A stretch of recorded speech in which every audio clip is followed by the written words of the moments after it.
So thank you very much for coming on a lovely warm evening. I'm going to talk about the Southernisation of Development. Okay, let's just jump straight in. So this was from a couple of days ago. It's not often that sort of, you watch the news and day by day you can update your PowerPoints, but we're at that moment in British age. So this is the current International Development Secretary, arguing that Britain needs to make a change in its definition and therefore use of overseas development assistance, or ODA, or more commonly called foreign aid. And actually, the changes that she's suggesting have almost no impact on the ODA budget. They're very, very small, but symbolically they're very important. The fact that she's trying to change it at all tells us something about the current situation in the UK and elsewhere, and I'll run through and talk about this. I gave something nearly like this talk a few weeks ago, and this was my starting slide. This has just been announced by the government in the States. The United States, under Trump, has agreed to finance a new development finance agency. It's very specifically around financing private sector equity and debt. And of course, this is the presidency that's threatening to cut USAID, the USAID funds.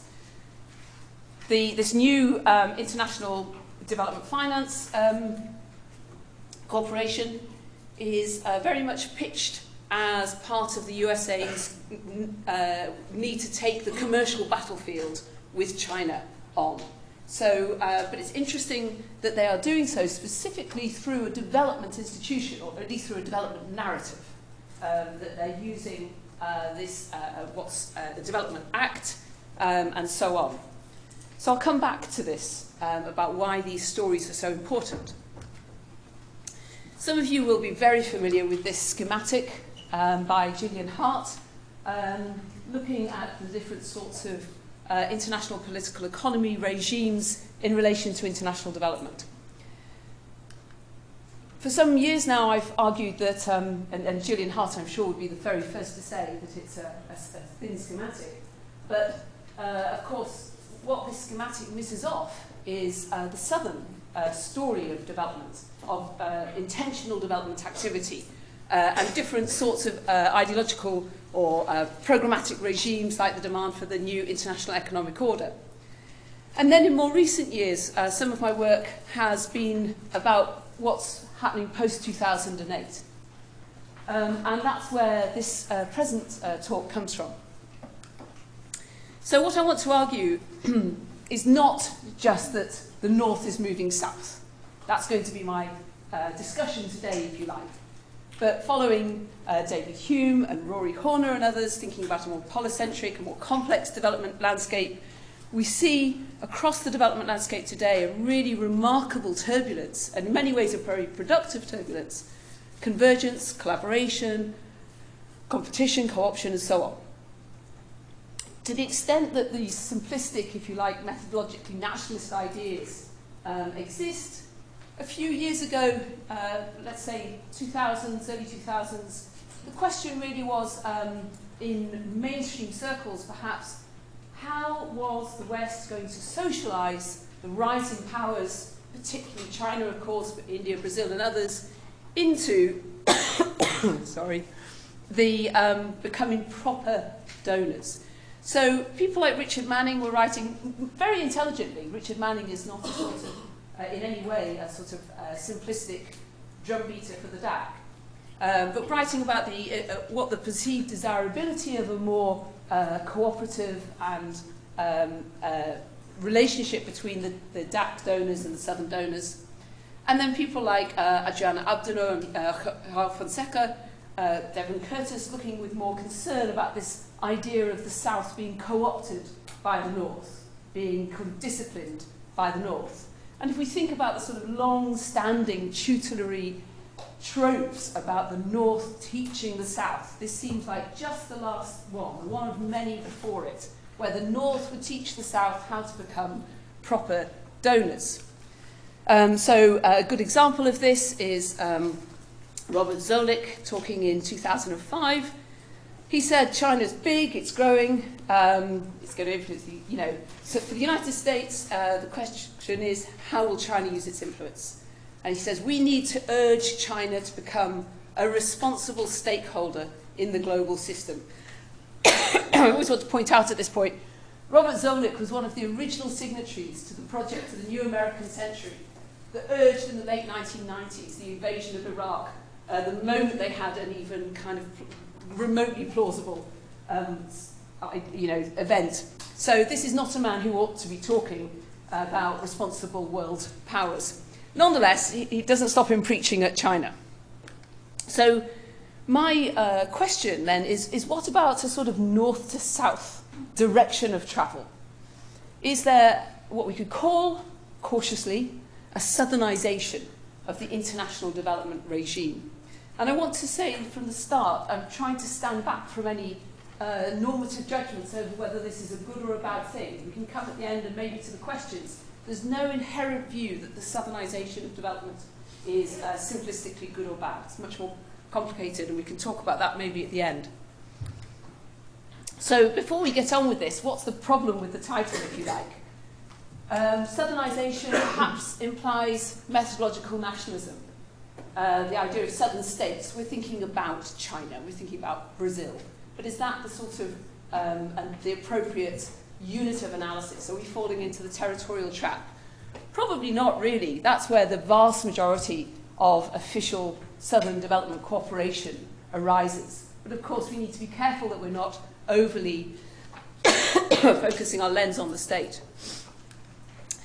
Which south and which north? The Southernisation, the idea potentially starts to iron out differences, very profound differences between, for example, the Latin American approach to technical cooperation, or the Asian approach, which often prizes all around different forms of development finance and investments and so on, and similarly which north. So these are cautious questions.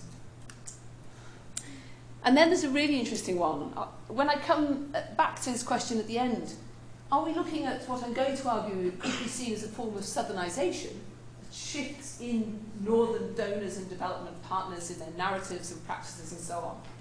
Or is it in fact the elastic band springing back, with the MDG era being an outlier in international development, in the 60 years of international development, and in many ways what we're seeing now, much more faithful to earlier decades of development practices and narratives.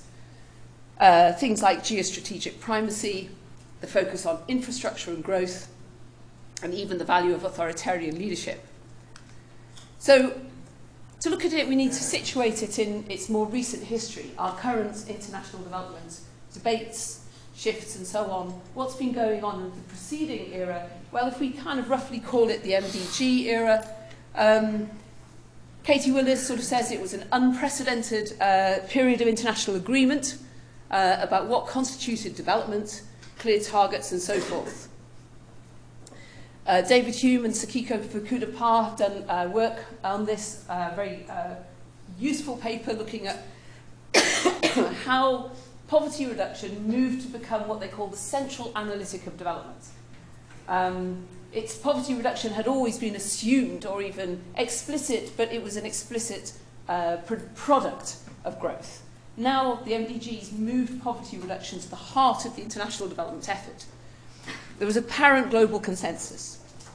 It was situated in ideas of partnerships, responsibility and reform, and the emblematic form of financing was ODA, was foreign aid.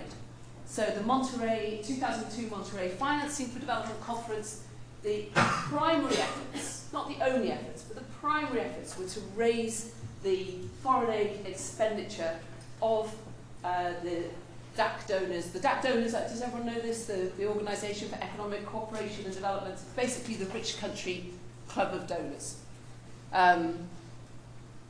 Okay, so, and David and Sakiko look at why the MDGs emerged as they did in the late 1990s, early 2000s, what it was around the end of the Cold War and the end of the Cold War interregnum that followed, around particular formative policy documents like the OECD, shaping the 21st century, people power, marches, Jubilee 2000 and so forth, and around particular norm entrepreneurs like Kofi Annan and even, God help us, Tony Blair, who helped create and normalise, put into a normative regime the MDGs.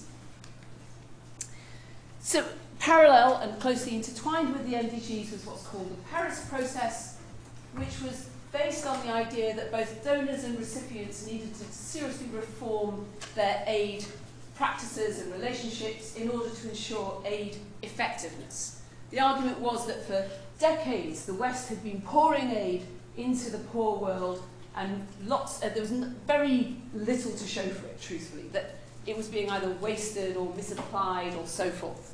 So the idea was that under the Paris Declaration, that there would be ownership by partner countries, alignment between donors and partners, and harmonisation between donors and donors.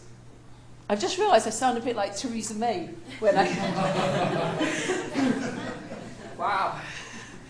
Okay. Someone said that Theresa May does her own descant. That's what it feels like at the moment. Okay. All right, so what changed? Well, I mean, these things are never simple step changes. And almost everything I'm going to talk about has its origins earlier. It's not like the private sector's new, and we know, of course, it's not like China is new. But there seems to have been a qualitative shift around 2008, 2010, somewhere around there. That there's a concatenation of circumstances that start to lead to trends that many researchers have identified as shifting in the aid landscape, aid and development. There's the global financial crisis, of course, and all of the implications that had economically and politically within many countries in the north. The sort of exciting-looking picture on the top right is one of the panels from the 2011 Busan conference on aid effectiveness. And really this was, I think, a key turning point when a lot of the DAC donors realised and recognised that they were not going to be able to bully and co-opt the southern partners. And moreover, more importantly in some ways, that the southern partners were essential to any conversation about aid and development. There were no... Rosalind Ivan has written about this, that once there were these invited-only spaces to which the OECD countries would be invited, they would make the policy and then tell everyone what it was. Now, we needed China, the OECD needed China desperately at that table. And the one I'm going to talk about, the rise of the BRICS and of other middle-income... Does anybody need to get that? It's becoming more and more like Theresa May's talk. Things are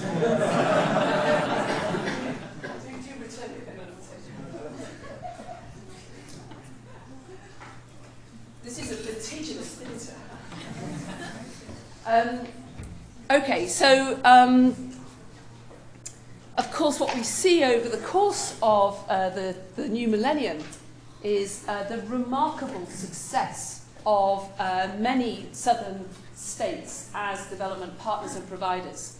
And elsewhere I have talked about the material expansion. We see a very significant expansion of finances, of practices, of projects and so forth. The ideational expansion, which is the claims, the discourses around southern development, are successfully defended against the critiques of the West and are now a very successful narrative around win-win. I'll come to a slide later on that. And the last bit I talked about was this ontological success. That is the idea of ontological security, if you like, that the southern partners gained increasing credibility and legitimacy as development actors. So it's a mistake, of course, just to focus on China. It's a mistake even to focus on the BRICS. But at this level, I want to talk particularly about these sorts of more powerful middle-income countries. And it is clear that many of these countries realised within whatever they meant, and they meant different things by development cooperation, that it was economically and politically attractive and desirable.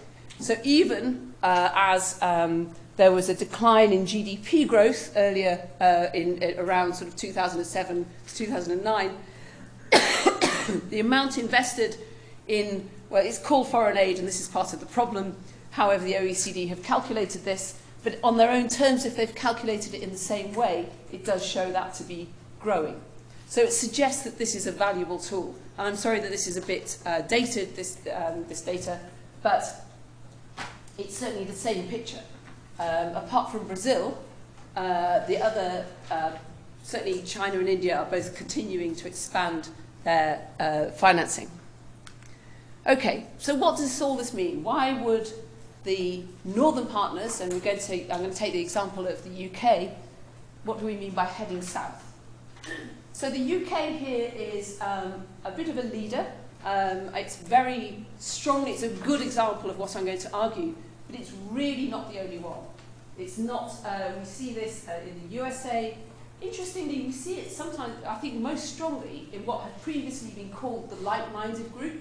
So the Netherlands, Norway, Sweden, the kind of liberal lefty states have been some of the most quick out of the blocks on some of these changes. So I've got a few different examples of what I mean by Southernisation. The first is an increasingly explicit assertion that aid has to work in the national interest. Now, even under Tony Blair, he talked about aid working in the national interest. This isn't new. Aid has always worked in the national interest. That's not new. What's new is that under the NDG era, there was almost a virtue made between a supposed distance between donor foreign policy and development outcomes. So if we go back to the Paris Agreement, this idea that this was all about aligning around southern partners' interests. And so the language of explicit national interest was scaled back. Well, this is very much back, and it was back under the 2009 white paper, green paper launched by the Tories. And this is the 2015 report, interestingly authored first by the Treasury and then by the Department for International Development, and it's called UK Aid, Tackling Global Challenges in the National Interest. And it's understandable why the Tories are trying to do this, of course. The combination of the toxicity of the Daily Mail and a very substantial degree of hostility, or at least scepticism, amongst large parts of the Tory voters means that they have been trying to re-engineer the narrative and to explicitly claim that aid works in the national interest. So Justine Greening in 2014, is trying to sort of square the circle. It's not just good for countries we're helping, it's good for Britain too. If we get development right, we are market making, creating new investment opportunities. This frontier economy strategy is critical for safeguarding the UK's prospects in the long-term economic prospects, and at the same time helping DFID deliver on its ambition of eradicating poverty. As a geographer, I have to say that the language of frontiers makes me go all prickly. What do frontiers imply? A kind of a muscular cowboy approach. As Japan or the Italians turn up, you kind of holster your guns and look at them through narrowed eyes. The frontier instantly evokes a certain set of conditions. And as I mentioned, there's lots, you can find any amount of this stuff coming from other Western countries. The Danish said we will be driven by the wish to promote Danish foreign and domestic policy interests at one and the same time. This is the kind of the arena of the post-political, as if domestic interests are all the same. So the City of London interests are the same as the homeless in Glasgow. Don't think so. And as if domestic and foreign policy interests are all the same time, it's collapsed into each other. And the Netherlands, our mission is to combine aid and trade activities to our mutual benefit. This is, of course, entirely possible. It's entirely feasible that you can have mutually beneficial trade. What disappears from some of this narrative is the recognition that it might not be mutually beneficial. And then how might you mitigate that? How might you ameliorate the winners and the losers in some of these plans? Where is risk distributed? I'll come back to that later. So a few years ago in a book I wrote, I came up with this table And I used to joke when I was presenting that, you know, sort of post-structuralists in the room, look away now. It's a binary. It's a gross violence against the sort of complexity of these issues. And I also said this is about narrative framings. It's not actual kind of morals and motivations. And it's stalked me ever since. And I've sat in the back of hallways sometimes and seen this brought up and said Southern donors are all about morality and Northern donors are all about kind of their own interests and other things. It's been a real problem. But anyway, I'm going to show it again. So the argument was that a discursive framing of development cooperation, this was back in sort of 2008, which was a while ago, this has changed as well, the South has changed too, is that whereas the West public narrative of donorship relied on charity, the South, originating in Bandung, originating in the Third Worldist spirit, originating in various forms of solidarity movements, set up that relationship narratively around opportunity. So it's moral obligation versus solidarity, expertise of experience versus the sort of superiority of Western science and so on, sympathy versus empathy, and then some of the stuff I did on the virtue of suspended obligation versus the virtue of reciprocity. Reciprocity still confers dignity on the partner, whereas charity does not confer dignity on the partner. Today, I would say, if we look at this narrative framing of the DAC donors, the UK in this case, with middle-income countries and so-called frontier economies, we see a Southernisation. The language that Penny Mordaunt uses, the language that Justine Greening uses, or used, and Priti Patel, is that of opportunity.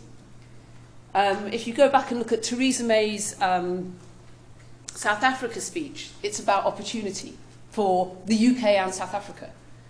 The language is not that of moral obligations to the unfortunates, as much in this case as development partnership. And the expertise is as if mutually constituted. So the UK now works with India to work in Uganda. And the argument is that the UK brings some expertise, but India brings some other expertise of direct experience of things like whether it might be irrigation or so on, or many other things. So expertise has been reconfigured as more co-assembled between North and South. So in this case, the recipients are collaborating partners, and guess what? The North is now increasingly using the language, the emblematic language of the South, win-win and mutual development. So the second of my suggestions for the sort of Southernisation of Northern aid is the recentering of private sector-led economic growth. And some of you here might have seen some of this, so it's a bit boring, but for example, Andrew Mitchell said, "It is my intention to recast DFID as a government department that understands the private sector, has at its disposal the right tools," and so forth. Again, the private sector was not new in development.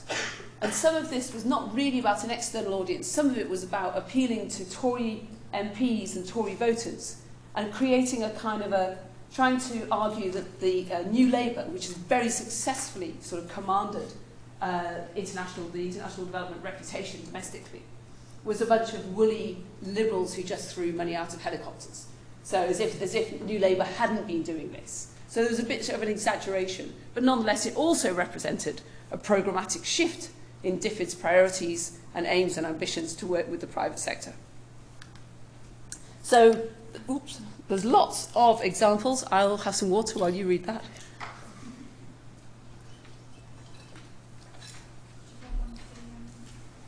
That's okay. So, new departments, new leaders, new appointments, new funding. Not just the expansion of existing instruments like the Commonwealth Development Corporation, but for some time now, and most recently we've seen in Penny Mordaunt's speeches, the idea that they should have a different sort of financial relationship to ODA, so that the profits from the Commonwealth Development Corporation can be counted as ODA, which effectively means cutting the foreign aid budget. All the sort of stuff around impact investment and so on. Some of the reason I started this work was I was really grabbed by this.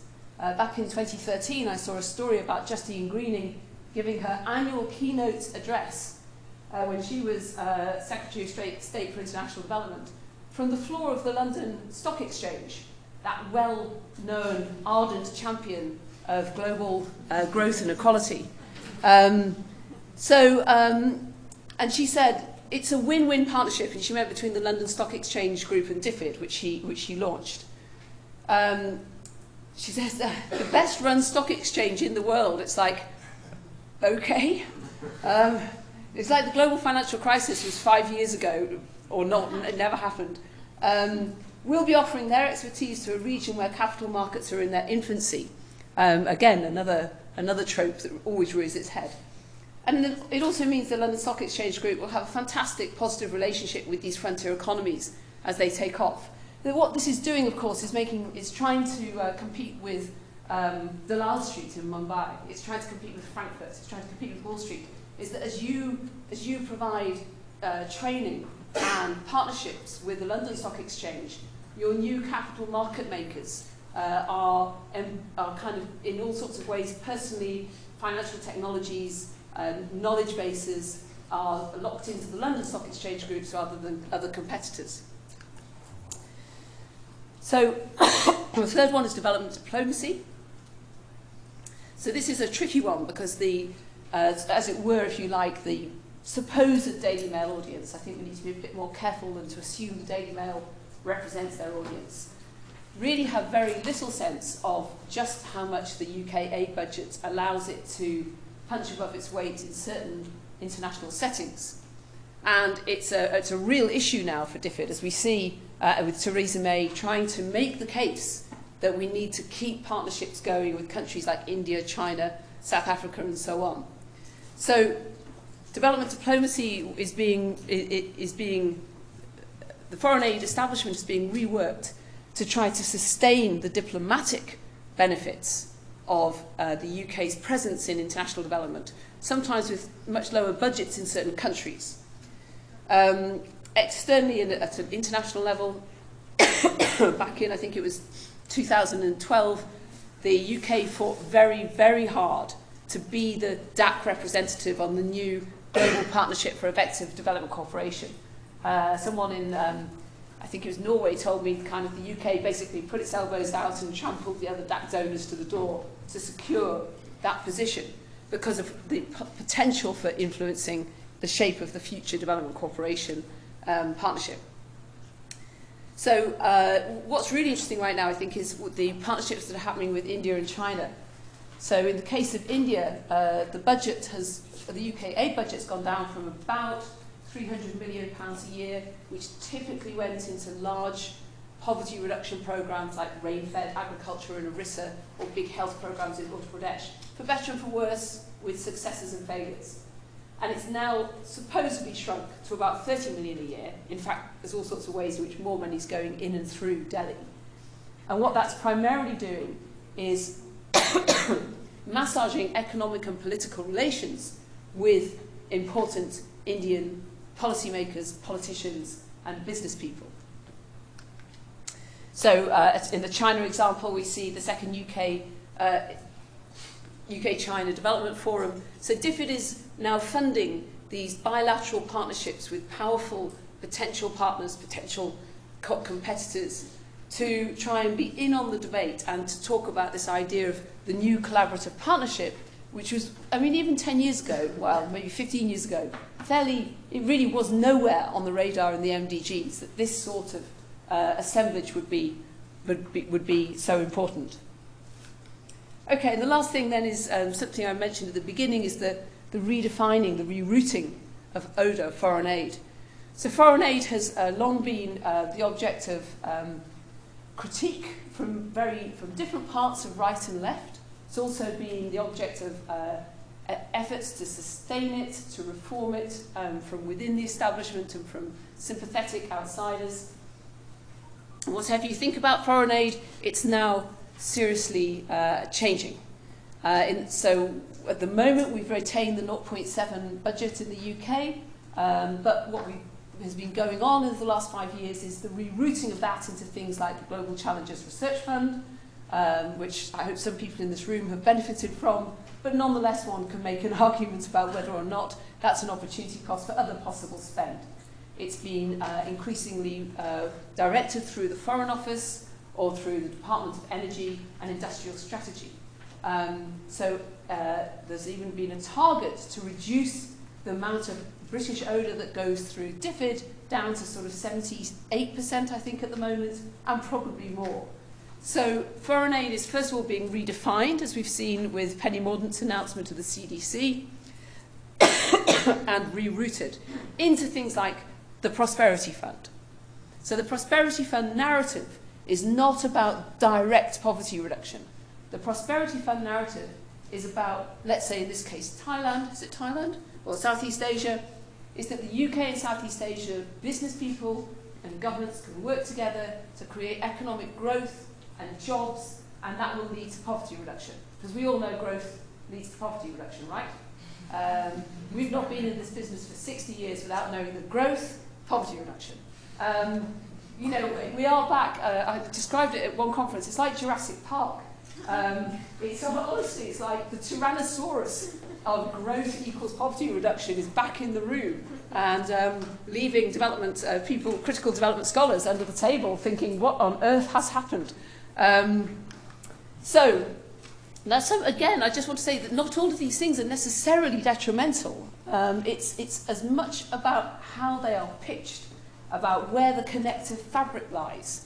And from what my research, I would say that we have every reason to be worried about some of the connective fabric between growth, decent jobs, and poverty reduction, and risk. So the kind of, again, across the northern donors, we see this idea that ODA, foreign aid, should be retuned to leverage and catalyse private sector flows, including from venture capital, investments, pension funds, and so on. Andrew Mitchell, I think you might have seen it back there, said that DFID should take on the identity of a sovereign wealth fund, a portfolio manager, rather than an aid agency. We see new forms of finance are argued to provide the necessary billions, so the SDGs, from billions to trillions. So where do the trillions come from? They come from investment banks and venture capital. The idea, you could argue that if you, maybe I'll come back to it about heart, about what that might mean. So yes, the development agencies as portfolio managers, and again, it's not new. Of course, state capital hybrids, depending on which or no variant of Marxism you identify with, are hardly new, but perhaps quite innovative forms of state capital hybrid and coming around. And this requires financial logics. So there's really interesting connections with financialization, with things like Ebola bonds.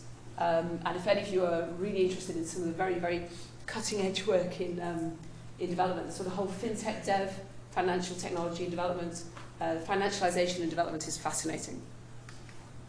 So Priti Patel, again, our International Secretary of State for Development, is talking about rupee-denominated bonds. And that this economic cooperation and innovative finance, drawing in venture funds and equity investments. And this is an example, 2 million more people across in India will get access finance to get jobs, start businesses, etc. It helps poorest people in returning an investment. Now, this is a public speech. She's not going to go into the details. But when you look at the details and look at some of the documentation that circulates internally within DFID around this, there's nothing more than that. If you like, the sort of theory of change is not there, not that I found. And I'm, just an academic, and I was talking to a guy who, I didn't even know that this man existed, someone, the head of international development at the Bank of England. And I'd just been through a report about financialization and development.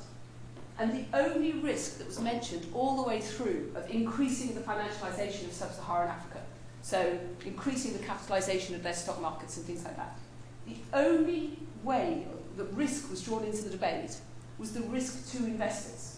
And what DFID and other donors would do to mitigate against the risk for investors. And I said, what about the risk for countries and people who, you know, kind of ordinary folks? Where does that risk come in? You know, global financial crisis, etc., etc. And I said, is it just I'm not in the right room? Well, you know, I'm not in the room with the economic ministers in the G7 or G20. Am I just not in the right room when those debates are taking place? And he said, no, I am in that room. I am in those rooms, and it's not taking place. And he was incredulous. He said, I know. So, you know, the questions then of what happens as you increasingly, as a development narrative, as a development practice, the job of the UK through the City of London, to which we give taxpayers' money, is meant to promote stock markets and finance, big finance, not just microfinance, in middle-income countries.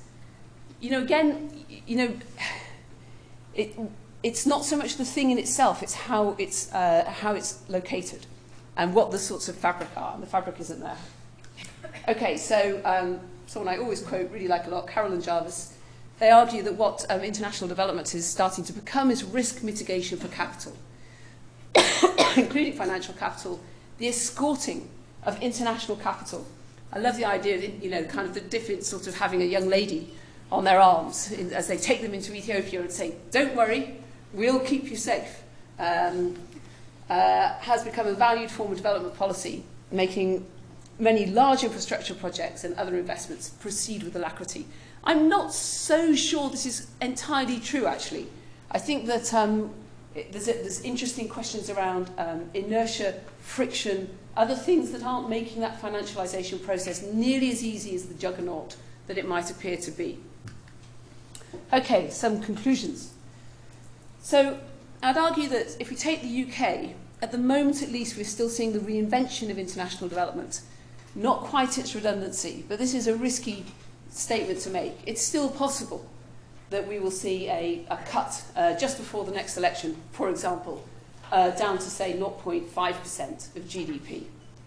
People within DFID, and I haven't had the chance to talk about this with Stephanie, who has more know than I do on the inside of DFID, there are people I've spoken to who would argue in some ways it would be better if the UK cut its aid budget to 0.5 and dedicated it to poverty reduction, and said, okay, with the rest, let's go for these new models, another 0.5 into these new financial models. What's happening at the moment, I think, is the dilution across the board of poverty reduction goals.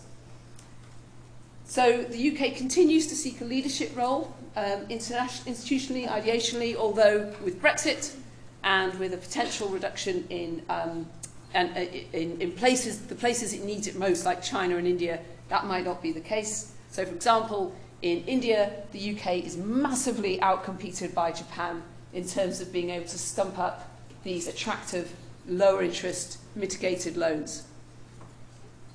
Below the BRICS, it's seeking strategic partnerships with these frontier markets. It's re-engineering its alliances like in India. There's this paradox of stronger claims to national interest in what may, I think we have to be cautious about this, it does look like declining public and political support. Finance, not just growth, is the target. We see significant restructuring of DFID, changes in the norms and architectures. And we'll see where the future takes us in a very turbulent domestic sphere. So then, has there been a Southernisation of development in terms of moving from aid to development finance, in terms of the narrative about poor countries, poor places, moving to win-win and mutual benefit, in terms of collaborating partners rather than recipients, in terms of various other things that I've now forgotten. Well, I think we have to be careful.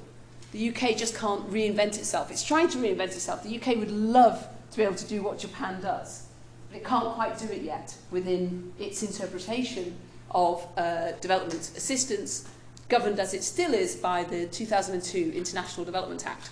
So institutions like DFID, cultures of aid and giving, representations of development and poverty and so on, can't just be unpicked. So this southern drift is not by any means uncomplicated. This is about convergence as well as Southernisation. Of course, different Southern partners themselves are changing, and they're changing quite fast, I think. They are also now confronting a situation where 10, 15 years of successful expansion is having consequences on their own narratives and practices and so on. And as I said before, I think we have to be cognizant of the idea that we ought not just to look at these changes in the context of the last 15 years, in the context of the MDG period, which in some ways could be seen as something of a powerful outlier. If we look back a couple of decades further, there's no shortage of demonstrations of some of these patterns and trends, like, for example, tide aid. Anyone over 40 in the room who will remember the Pergau Dam affair? There's interesting arguments around, in some ways, a return of modernization theories, techno-based optimism. In this case, it's M-Pesa and fintech dev rather than irrigation, perhaps. A central focus on economic growth, particularly around infrastructure. We're also seeing a revival of dependency theories. The amount I taught on dependency theory was starting to shrink in the curriculum, just because of so much other stuff coming on board. Dependency theory is now expanding in my undergraduate curriculum because we're back thinking about is China re-indebting countries, or how are countries being re-embedded in very unequal trade relations around raw materials and manufactured goods and so on. And then we see, as I've talked about, tide aid, the primacy of national interests and so on.